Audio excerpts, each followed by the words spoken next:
오늘 우리에게 주시는 하나님 말씀은 신약성경 마가복음 5장 1절에서 20절까지 말씀 보도록 하겠습니다.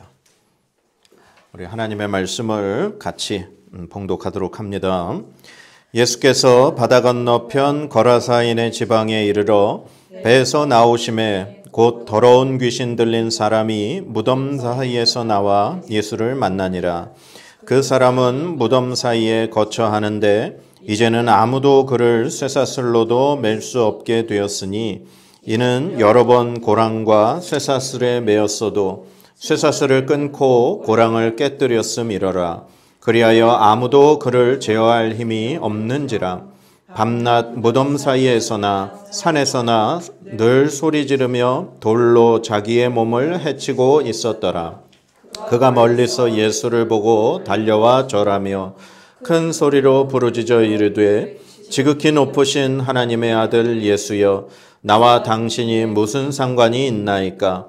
원하건대 하나님 앞에 맹세하고 나를 괴롭히지 마옵소서 하니, 이는 예수께서 이미 그에게 이르시기를 더러운 귀신아 그 사람에게서 나오라 하셨음이라. 이에 물으시되 내 이름이 무엇이냐? 이르되 내 이름은 군대니 우리가 많음이니이다 하고 자기를 그 지방에서 내보내지 마시기를 간구하더니, 마침 거기 돼지의 큰 떼가 산 곁에서 먹고 있는지라. 이에 간구하여 이르되 우리를 돼지에게로 보내어 들어가게 하소서 하니, 허락하신대 더러운 귀신들이 나와서 돼지에게로 들어가매 거의 2,000마리 되는 돼가 바다를 향하여 비탈로 내리다라 바다에서 몰사하거늘 치던 자들이 도망하여 읍내와 여러 마을에 말하니, 사람들이 어떻게 되었는지를 보러 와서 예수께 이르러 그 귀신 들렸던 자 곧 군대 귀신 집혔던 자가 옷을 입고 정신이 온전하여 앉은 것을 보고 두려워하더라. 이에 귀신 들렸던 자가 당한 것과 돼지의 일을 본 자들이 그들에게 알림해 그들이 예수께 그 지방에서 떠나시기를 간구하더라. 예수께서 배에 오르실 때에 귀신 들렸던 사람이 함께 있기를 간구하였으나 허락하지 아니하시고 그에게 이르시되 집으로 돌아가 주께서 내게 어떻게 큰 일을 행하사 너를 불쌍히 여기신 것을 내 가족에게 알리라 하시니, 그가 가서 예수께서 자기에게 어떻게 큰 일 행하셨는지를 대가볼리에 전파하니 모든 사람이 놀랍게 여기더라. 아멘. 아멘. 말씀의 자리에 나오신 여러분을 주의 이름으로 환영하고 축복합니다. 하나님은 여러분을 사랑하십니다. 하나님의 은혜와 사랑이 말씀을 통해 여러분과 함께 하시길 소망합니다.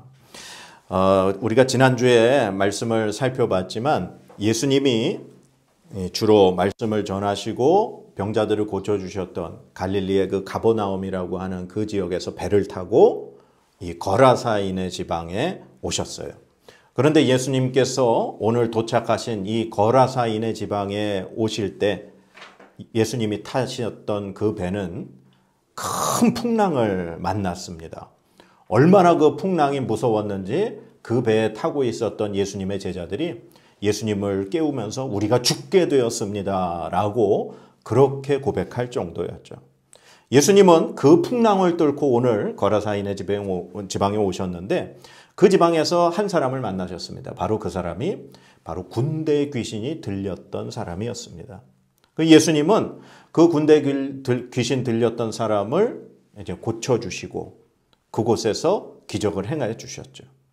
그런데 그 군대 귀신 들렸던 사람이 온전해지는 상황에서 그 군대 귀신 들렸던 사람 몸에 있었던 귀신들이 돼지떼에게 옮겨가서 거의 2,000마리가 넘는 돼지떼가 바다에 빠져서 몰살당했습니다. 그래서 그 동네 사람들이 그 사람이 온전하게 된 것과 돼지가 바다에 빠진 그 사실을 모두 듣고 그들은 예수님을 받아들이지 않았습니다. 오늘 말씀해 보면 예수님이 그 동네에서 떠나기를 간구했다. 그렇게 기록을 하고 있습니다. 그래서 예수님이 다시 배를 타고 그 지방을 이제 떠나서 예수님의 본 무대인 이 갈릴리 가버나움 지역으로 다시 돌아가시게 되는데, 근데 그때 이 오늘 예수님께서 고쳐주셨던 이 귀신 들렸던 사람이 예수님을 따라가려고 합니다. 그런데 예수님께서 그 사람이 따라오는 것을 허락하지 않으셔요. 오늘 말씀에 18절 말씀과 19절 앞에 부분에 보면은 이렇게 기록이 되어 있습니다. 예수께서 배에 오르실 때에 귀신 들렸던 사람이 함께 있기를 간구하였으나 허락하지 아니하시고. 아멘. 예수님이 허락하지 않으셨어요. 왜 이 귀신 들렸던 사람이 예수님이 이렇게 따라가려고 했는데 허락하지 않으셨을까? 좀 이상합니다. 예수님이 사람을 가리거나 사람을 이렇게 내치시는 그런 주님이 아니신데도 말이죠. 그래서 오늘 그 이유에 대해서, 그 예수님의 뜻에 대해서 우리가 같이 말씀을 좀 나눠보고자 합니다. 오늘 이 군대 귀신이 들렸던 사람, 이 사람의 상황에 대해서 우리가 먼저 좀 자세히 살펴봐야 되는데, 이 사람은 보통 귀신 들렸던 사람과는 다른 사람이었어요. 그 어떤 레벨 자체가 다른 사람이에요. 이 군대 귀신 들렸던 사람의 상황에 대해서 성경에 기록하기를 오늘 본문 말씀의 3절부터 5절까지의 말씀에 자세히 기록하고 있습니다. 한번 읽어보겠습니다.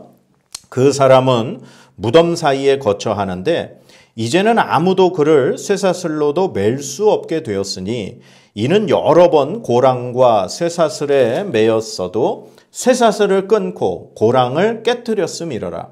그리하여 아무도 그를 제어할 힘이 없는지라. 밤낮 무덤 사이에서나 산에서나 늘 소리 지르며 돌로 자기의 몸을 해치고 있었더라. 아멘. 지금 오늘 이 말씀이 이 사람에 대한 설명의 말씀이에요. 그 사람이 사는 데가 어디라고요? 무덤. 사람이 무덤 사이에 산다는 건 그건 정말 제정신으로 살 수 있는 곳이 아니죠. 그리고 말씀해 보면 동네 사람들이 그 사람이 너무나 이상한 행동을 하고 이 동네에서 도움이 되지 않는 사람이니까 그 사람을 제어하려고 고랑을 채우고 쇠사슬로 묶었다고 그랬어요. 고랑이라고 하는 것은 그 사람이 도망가지 못하게 발에다가 이 쇠사슬로 감는 겁니다. 마치 노예들처럼. 그리고 쇠사슬로 감았다는 것은 그 사람이 움직이지 못하도록 쇠사슬로 몸을 감아버렸다고 그렇게 말하는 거예요. 그런데도 이 사람 몸에 들어온 귀신이 얼마나 굉장했으면 그 쇠사슬을 끊어내고 그렇게 또 난리를 칠 정도의 모습을 보였다니 이제는 동네 사람들도 그 사람을 제어할 수 없다. 그렇게 기록을 하고 있는 거죠. 그러니까 이 사람은 그 동네에서 도저히 사람들과 함께 살 수도 없는 사람이었고 동네 사람들이 그 사람을 보고 두려워 떨 수밖에 없는 그런 존재였다라는 거예요. 그런데 사실 이 사람은 그 자신의 의지가 아닌 그 귀신에 의해서 그 사람이 그런 행동을 하고 있었다라는 사실입니다. 그리고 심지어는요, 말씀해 보니까 돌로 자신의 몸에 상처를 냈다 그랬어요. 그러니까 자해를 하는 거예요. 막 귀신에 그 의해서. 근데 이 사람이 예수님에 의해서 정신이 온전하게 돌아와서 귀신이 나가고 난 다음에 그 상황을 보면은 15절 말씀에 이렇게 기록이 되어 있어요. 예수께 이르러 그 귀신 들렸던 자, 곧 군대 귀신 집혔던 자가 옷을 입고 정신이 온전하여 앉은 것을 보고 두려워하더라. 예수님이 고쳐주신 다음의 상황을 보니까 그 사람이 옷을 입었다 그랬어요. 그러니까 그 사람이 귀신 들렸었던 때의 상태는 어땠을까요? 벌거벗고 다녔다는 거예요. 그가 벌거벗은 채로 그렇게 동네에서 정말 돌아다니면서 돌로 자신의 몸을 상처를 내면서 그리고 그 사람이 씻기나 했겠습니까? 정말 인간의 모습이 아니었을 거라고 우리가 상상해 볼 수 있습니다. 이 사람에 대해서. 그래서 그 사람이 이 예수님에게 지금 고침을 받고 온전해진 거예요. 근데 예수님이 그 거라사인의 지방에 도착하시자마자 예수님이 그 사람을 만나고 귀신에게 명령을 하셨어요. 그 사람에게서 떠나라. 그래서 그 귀신이 예수님 앞에 와서 자신이 왜 나와 당신이 무슨 상관이 있는데 나를 이렇게 이곳에서 떠나게 하십니까?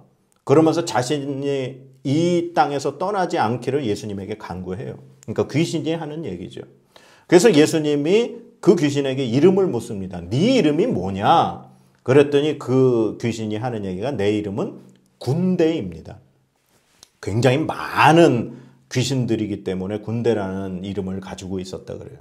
그래서 그 귀신이 그 근처에서 있던 돼지떼에게 들어가기를 예수님에게 간구했더니 예수님이 허락을 하셨죠. 그래서 그 사람 몸에 있던 귀신들이 나와서 돼지떼에게 들어갔고 그 돼지들이 그냥 비탈로 달려 들어서 결국에는 바다에 다 빠져 죽어버렸습니다. 그래서 이 사람은 온전하게 고침을 받고 회복이 되었던 거죠. 그런데 오늘 이 사람이 고침받고 나서 예수님을 따라가려고 그랬어요. 그랬더니 예수님이 허락하지 않으셨다 그랬죠. 그러면 이 사람은 왜 자기가 온전해지고 정신이 이제 돌아왔는데 자신의 고향을 떠나서 왜 예수님을 따라가려고 했을까요? 자기의 가족들이나 모든 이 친구들이나 정신이 온전했을 때의 모든 사람들이 자기가 그곳에 지금 함께 하고 있는데 제 친구 중에 상담학 지금 석사를 공부하고 있는 친구가 있어요. 그런데 그 친구하고 전화 통화를 하다가 들은 이야기인데 그런 일들이 있답니다. 작은 교회에서는 만약에 어느 가정에 좀 문제가 있어서 그 문제가 이제 그 상담을 공부한 그 목사님하고 이제 상담을 진행하고 그러면서 만약에 그 문제가 그 부부에게서 해결이 되면 거의 많은 확률로 그 부부는 그 교회를 떠난다고 그래요. 자기의 문제가 해결되고 나면. 그런데 그 이야기를 이제 계속해서 듣는데 이유가 자신들의 어떤 문제가 있었을 때 가정이 됐건 자녀들의 문제가 됐건 어떤 이 개인의 문제가 됐건 그 문제가 있었을 때는 그 교회 내에서 그 교회 공동체 구성원들이 교인들이 함께 그 문제를 위해서 기도해주고 함께 이렇게 감싸주고 보살펴주고 하는데 그 문제가 깨끗하게 해결되고 나면 그 교회 목사님이나 아니면 다른 성도들에게 마치 자신의 그 치부가 드러난 것 같아서 그 교회에서 계속 신앙생활을 하기를 부끄러워하고 힘들어한다고 합니다. 그래서 작은 교회일수록 어떤 문제가 있던 사람에게 그 문제가 해결되면 그 문제를 떠나는 경우가 참 많다. 그런 이야기를 들었습니다. 마찬가지로 오늘 이 군대 귀신 들렸던 사람이 예수님께서 고쳐주시고 그 사람의 정신이 이제는 완전하게 회복되었는데 그 사람은 예수님을 따라가려고 했어요. 왜 그랬을까? 만약에 이 사람이 자신에게 또 다시 귀신이 들릴까 봐 무서워서 그랬을까? 왜 사람에게는 트라우마라는 게 있죠. 예전에 겪었던 어떤 안 좋은 그런 추억이 또 반복될까 봐 두려워하고 떨리는 마음, 트라우마라 그럽니다. 이 귀신 들렸던 사람이 예수님께서 자신의 그 귀신을 쫓아내 주셨지만 또 다시 귀신에게 씌워서 예전에 그런 힘든 끔찍한 일을 반복할까 봐 두려워서 예수님 곁에 있고 싶어 했는지도 모르겠습니다. 아니면 제가 방금 전에 예를 들었던 것처럼 자신이 그렇게 알몸으로 소리를 지르면서 그 쇠사슬을 끊을 정도의 괴력으로 사람들을 괴롭히고 그 동네에서 문제거리로 골칫거리로 살았었기 때문에 다른 동네 사람들이나 가족들을 볼 면목이 없었을까? 자신의 모든 치부가 드러났기 때문에 그 사람들 앞에서 함께 어울려서 살 용기가 없었을까? 그래서 예수님과 함께 그곳을 떠나려고 했을까 생각을 해봅니다. 그런데 더 우리가 생각해보자 해고자 했던 것은 그런 사람이 지금 예수님을 따라오려고 했는데 예수님은 허락하지 않으셨다라는 거예요. 그 오랜 시간 동안을 귀신에게 고통받으면서 그렇게 살았던 사람인데 예수님의 그 귀신을 쫓아내 주셔서 이제 온전해진 사람인데 왜 예수님이 그 사람이 함께 따라오려고 하는 걸 허락하지 않으셨을까? 혹시 예수님이 그 사람이 함께 따라와서 같이 제자로 생활을 하다가 또 막 귀신이 들려서 그런 이상한 행동을 할까 봐 예수님이 그냥 그 사람을 오지 못하게 하셨을까?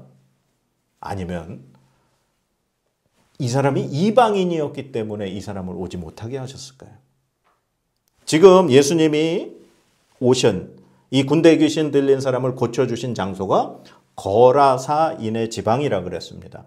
이 거라사인의 지방은 이스라엘 백성, 유대인들이 사는 땅이 아닌 이방 땅이에요. 이 갈릴리 호수의 동쪽편. 이 사람들은 그러니까 이방인입니다. 당시 이스라엘 사람들, 유대인들은 이방 사람과 함께 살아가지 않습니다. 함께 식사도 하지 않고 함께 대화도 하지 않고 그 이방 땅을 피해서 돌아갈 정도로 유대인과 이방인은 함께 어울릴 수 없는 존재들입니다.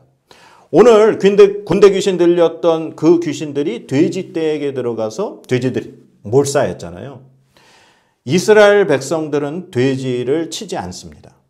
왜냐하면 레위기에 하나님께서 주신 율법에 돼지는 부정한 짐승이에요. 그래서 유대인들은 이 돼지를 치지도 않고 돼지고기를 먹지도 않습니다. 그래서 이 돼지를 쳤다라고 하는 곳은 이방 지역임을 의미하는 거예요. 그리고 이 사람이 완전히 회복된 다음에 예수님께서 허락하지 않으셨을 때 그 사람이 오늘 본문 말씀의 20절 마지막 절에 보면은 이렇게 기록이 되어 있습니다. 그가 가서 예수께서 자기에게 어떻게 큰 일을 행하셨는지를 데가볼리에 전파하니 모든 사람이 놀랍게 여기더라. 아멘. 이 사람이 데가볼리에 가서 예수님의 일을 전파했다 그랬어요. 이 데가볼리라고 하는 이 단어가 헬라어인데 두 말이 합성한 합성어예요. 데가볼리. 데가는 우리나라 말로 숫자 10을 가르칩니다. 그 다음에 볼리는 바로 폴리스, 헬라어 도시를 의미합니다. 그러니까 데가볼리는 10개의 도시라는 뜻이에요.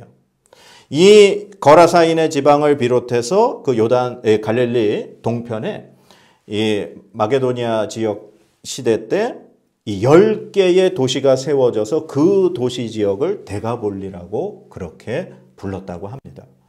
그러니까 이곳은 유대 땅이 아닌 이방 땅이라는 것이 확실한 거죠. 그래서 예수님이 이 사람이 이방인이었기 때문에 이 사람이 따라오는 걸 허락하지 않으셨을까? 뭐 그렇게도 생각해 볼 수도 있습니다. 그러나 그렇지 않습니다. 오늘 예수님이 이 거라사인의 지방에 오셔서 이 군대 귀신 들린 사람을 고쳐주시기 위해 예수님은 갈릴리 바다를 건너오셨어요. 그런데 이 갈릴리 바다를 건너올 때 제가 서두에도 말씀드렸지만 죽을 위험에 처할 큰 풍랑을 뚫고 오셨습니다. 그래서 이곳에 오셔서 이 사람을 고쳐주셨어요. 그런데 그 모든 상황을 듣고 지켜봤던 동네 사람들이 예수님을 어떻게 했다 그랬습니까? 예수님을 거부했다 그랬어요. 그 말씀이 17절 말씀인데요.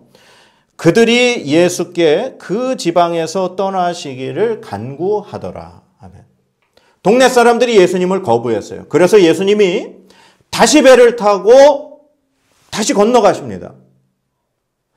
이 말은 예수님이 지금 풍랑을 뚫고 거라사인의 지방에 오신 것은 오직 이 군대에 들린 사람 한 사람을 고쳐주시기 위함이었다는 사실입니다. 예수님은 이 한 사람을 고쳐주시기 위해서 풍랑을 뚫고 이방 땅에 오셨습니다. 그리고 군대의 귀신에 들려서 괴로워하고 고통 속에 살았던 그 사람을 회복시켜 주셨어요. 그런데 그 사람이 예수님을 따라오길 원했을 때 예수님은 허락하지 않으셨습니다. 그러면서 예수님이 그 사람에게 하신 말씀이 있습니다. 그 말씀이 19절 말씀입니다. 허락하지 아니하시고 그에게 이르시되 집으로 돌아가 주께서 내게 어떻게 큰 일을 행하사 너를 불쌍히 여기신 것을 네 가족에게 알리라 하시니. 아멘. 예수님께서 그 사람이 예수님을 따라오는 걸 허락하지 않으시고 그 사람에게 말씀하셨습니다. 너는 집으로 돌아가서 주께서 너에게 어떤 큰 일을 행하셨고 너를 얼마나 불쌍히 여기셨는지를 증거하라. 예수님은 그 사람에게 예수 그리스도 복음을 증거하라는 사명을 주시기 위해서 그 사람이 따라오는 걸 허락하지 않으셨다는 사실입니다. 예수님이 이전에 귀신 들린 사람들을 고쳐주셨을 때 하신 말씀과는 너무나 다른 말씀이에요. 예수님이 그 전에 갈릴리 가버나움 지역에서 귀신 들린 사람을 고쳐주셨을 때는 절대 이 사실을 아무에게도 알리지 말라, 그렇게 당부하실 정도였어요. 그런데 오늘 이 사람에게는 완전히 정반대의 말씀을 하시는데 가서 증거하라는 거예요. 왜 그렇습니까? 지금 이 거라사인의 이방인 땅에서는 예수님을 받아들이지 않고 예수님을 거부해서 예수님이 떠나시기를 그들이 원했습니다. 예수님은 이제 언제 이 땅에 다시 오실지 모르고 예수님은 다시 갈릴리로 돌아가셔야만 하는 상황이에요. 그래서 예수님은 그 땅에 예수 그리스도의 복음을 받아들이고 구원받아야 될 사람들을 위해서 그 한 알의 생명의 복음의 씨앗을 그에게 심으셨던 것입니다. 그래서 그 사람을 통해서 그 데가볼리 전 지역에 예수 그리스도가 누구신지, 그분이 자신에게 어떠한 일을 행하셨는지를 증거하게 하셨던 것입니다. 그래서 예수님은 그가 따라오는 것을 허락하지 않으셨던 것입니다. 사랑하는 여러분, 예수님은 군대 귀신에게 사로잡혀 고통 속에 몸부림치는 영혼을 구원하시기 위해 갈릴리 바다의 무서운 풍랑을 지나오셨습니다. 무덤 사이에 살면서 벗은 자신의 몸에 돌로 상처를 내는 그 사람을 구원하시기 위해서 2,000마리가 넘는 돼지떼도 아까워하지 않으셨습니다. 왜냐하면 예수님에게는 그 한 영혼이 풍랑을 지나는 위험보다 수많은 돼지떼보다도 더 소중하셨기 때문입니다. 여러분이 만약 고통 속에서 울부짖는 자리에 계신다면 예수님은 폭풍을 뚫고라도 그 어떠한 희생을 감수하시고라도 여러분을 찾아가실 것입니다. 그리고 여러분을 구원해 주실 것입니다. 그래서 예수님은 여러분이 구원받은 그 삶의 자리에서 복음의 증거자가 되어주길 원하십니다. 예수님께서 여러분에게 얼마나 큰 일을 행하셨고 불쌍히 여기셨는지를 말입니다. 사랑하는 여러분, 오늘은 우리 이야기가 있는 교회가 1주년 되는 날입니다. 우리 교회는 세상에서 제일 작은 교회입니다. 하지만 우리 교회를 세우신 분은 하나님이십니다. 우리 교회를 세우신 예수님의 그 십자가의 희생과 부활, 그 사랑은 우리가 감히 상상할 수 없을 정도의 크기입니다. 우리 교회는 예수님께서 세우신 뜻에 맞게 복음을 증거하는 교회가 될 것입니다. 오늘 이 말씀을 전하는 저나 듣는 여러분 모두가 각자의 삶의 자리에서 이 복음을 증거하는 예수님의 제자가 되었으면 합니다. 오늘 군대 귀신 들렸던 자를 구원하시고 그를 통하여 데가볼리 지역에 복음을 증거하게 하셨던 주님께서 우리들이 각자의 자리에서 복음을 증거하길 원하시는 줄 믿습니다. 이 구원의 은혜를 증거하시는 여러분의 삶에 하나님의 은총이 함께 하시길 축복합니다. 하나님의 복을 받도록 하겠습니다. 여호와는 내게 복을 주시고 너를 지키시기를 원하며 여호와는 그의 얼굴을 내게 비추사 은혜 베푸시기를 원하며 여호와는 그 얼굴을 내게로 향하여 드사 평강 주시기를 원하노라. 아멘.